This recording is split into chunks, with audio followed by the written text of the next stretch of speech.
Welcome to Whitespace, DCD's weekly look at news from the data center industry. And this week we've had a list from Greenpeace of who's been good and who's been bad. Every year in its Clicking Clean report, Greenpeace rates cloud and data center operators according to how much renewable energy they're using. Yes, I mean it's an interesting report because it's Greenpeace has sort of like it's 100 pages. Greenpeace admits that it's sort of like it's done a lot of good. That like a lot of progress has been made. So they started publishing them almost 10 years ago. This Click and Clean report, and since then, you know, like they say, like about 20 sort of major IT and cloud providers have come on board, have started using renewables. And I mean they can't take all the credit, but they've certainly made a push in the right direction. But this is like. It's a name and shame list, right? So it's like you use it encouragement, but there's just as much criticism. And interestingly, this year, what Greenpeace has done is added a bunch of Asian companies to the list. So there's like Alibaba's there, Tencent, SK Telecom, LG, and a few others, Naver from Korea, which we forget about, but they're actually huge. And Asians, as a rule, all got very, very bad marks. And they've all turned around and said, Greenpeace, who are you?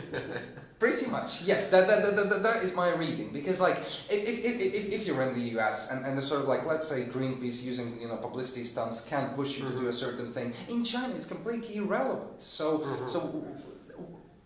Greenpeace needs an enemy, right? And at the moment, the sort of like the American cloud looks greener, so they're attacking the Chinese cloud.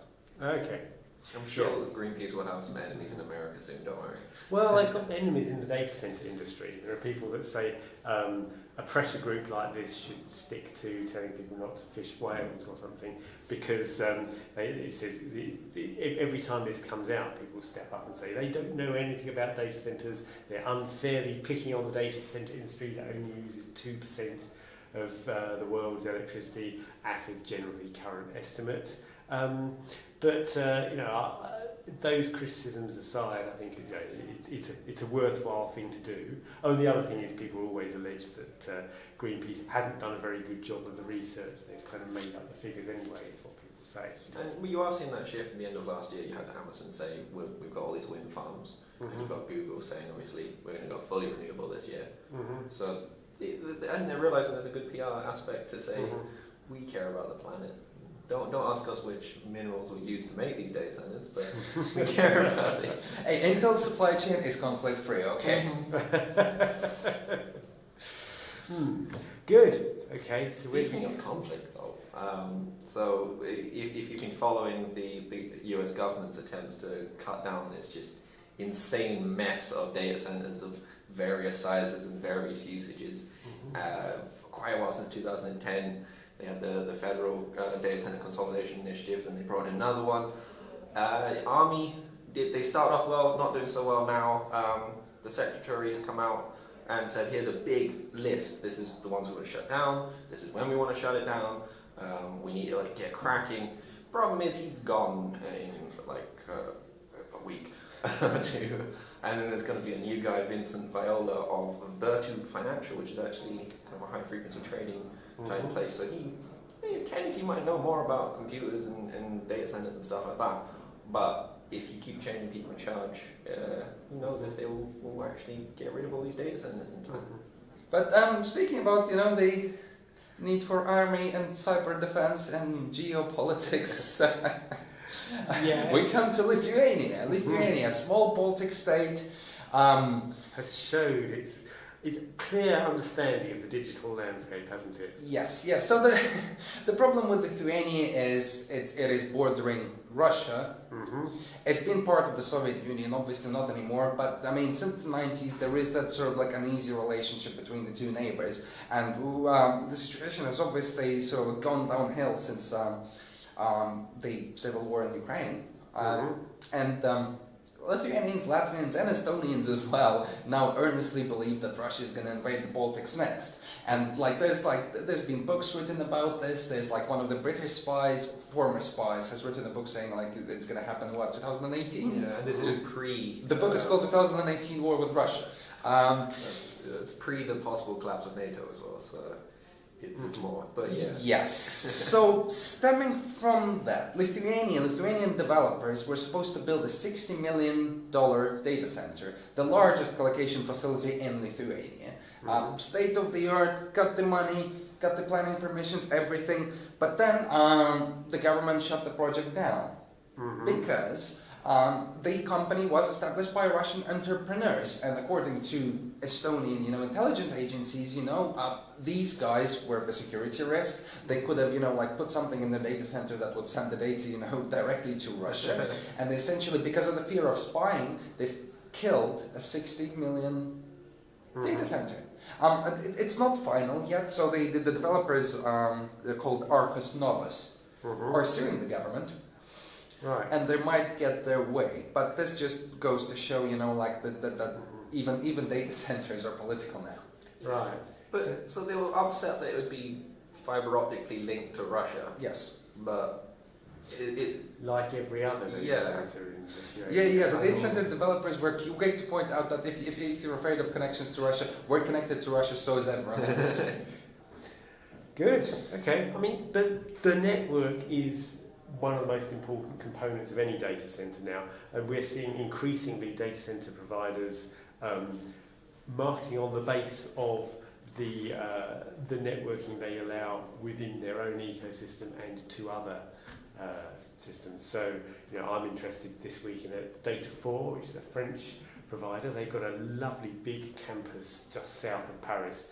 I say lovely, it was kind of previously a luxuriously big Alcatel research establishment, and has newly built data centers on it. But the thing is now a big part of the marketing of it is the virtual data center concept, which Data4 has produced by partnering with InterCloud, a sort of distributed networking company.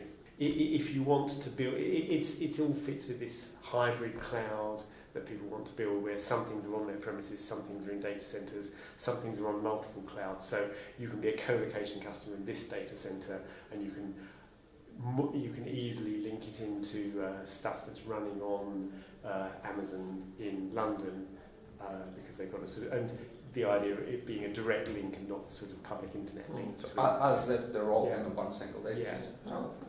And I like that they're reusing an old facility, and it's always nice when you don't see that go to waste. Which is what Apple are doing in America. So a while ago, it looked like Apple were going to have a sapphire glass screen for their phone. They go to GT Advanced and say, look, you guys know how to do this. Here's money. Do this. Then turns out they can't redo it. Again, it depends who you ask. Something goes wrong. They don't have the yields. Apple's like, well, we're not going to give you that money, and we actually want money back. And GT Advanced goes bankrupt. They have this giant sapphire plum in Arizona. Apple says, that's ours now. This is like several years ago. They took the plant in lieu of the debt. Yeah, well, as part of it, technically GT Advanced sold to someone else, and it went through a couple of things, but it kind of feels like ended up with Apple. And so now, interestingly enough, they're actually manufacturing data center cabinets for Apple data centers, which, Apple were very quiet about their data center plan. Obviously, their iCloud isn't real cloud as we would discuss. Cloud is just a little service on the side that doesn't work very well, and they have to use Google Cloud, Microsoft, Amazon. But they're trying to ramp up. They actually have been working internally in Project McQueen for some years to increase the amount of internal hardware they manufacture for data centers because of fears of what happened to Cisco with the NSA. Because Apple is positioning itself as the big corporation in technology that cares about privacy and data, because they're trying to be the anti-Google, and Google's we want all your data. So it's definitely something where cool things are happening. So Apple has manufacturing in the US. Finally, yes. Of cabinets. But the cabinet's the most sort of, maybe cabinet makers listen. Prosaic. Yes. Unless the Apple version of it is something that is, completely proprietary, will only plug into a kind of plug that Apple provides. Are they actually doing something that will screw the Apple internally the way Apple externally screws its own customers, and making some over-specified proprietary one would cabinets? hope. You can always hope. The interesting thing is Apple have not officially announced they're doing this. This is spotted through applications from the Arizona state to other people in Arizona state. Yeah. But in that, there's the application to be able to import data center cabinets from other companies for the manufacturing process of data center cabinets. Yes. So that they... Who knows how much of the actual Yeah. manufacturing here, it could just be constructing things to be shipped elsewhere. But the rumour from Business Insider is that they've actually been experimenting with this in other US data centers of their own. Now they're just ramping up to the next scale, having a proper consolidated facility where it... Expect spherical racks from Apple. Well, yeah, I mean, say what you like about Steve Jobs, but he was a man with visual OCD, so he famously wanted things to look nice even when you couldn't see it. So it's a shame he didn't design the data center. It would have been an interesting look to see the sterile Steve Jobs data center of rounded corners. But could sue everyone else that has been doing them for a while. So finally, we actually have an impact study on Los Lunas' Facebook data center, which was commissioned and published after Los Lunas had already agreed to it, which feels like the wrong way around. But the good news is, despite tens of millions of dollars of incentives, and the fact that these do bring quite a small amount of jobs, the overall investment of the construction, the fixing water, fixing electricity will be a benefit, as long as Facebook doesn't change the number of jobs it employs, which it hasn't done at all this week at all in Primeville with its security contractors. Well, here we are, yeah. And then just a quick final story. It's a little tangential, but I have to mention it because the rest of the press got this wrong, is what's happening with Verizon and Yahoo and Alibaba. Yahoo has not become Alibaba. Yahoo is no longer existing. Marissa Mayer is still going to exist. It's just that they have now said that if this Verizon purchase goes through, which might not because of all the hacking stuff, then what Verizon doesn't buy will be Alibaba, and it's just Alibaba and Yahoo Japan stock essentially. And then Marissa Mayer most likely will become part of Verizon, running what will still remain being called Yahoo, because Yahoo, despite its age and everything, is a well-known brand. So, while we look around and try and find out who owns who in the entire data centre industry, and probably discover it was the Ontario teachers' pension plan all along, and they would have got away with it if it hadn't been for us pesky kids. We'll wind up for now. See you on next week's White Space. Thanks for watching. Thanks.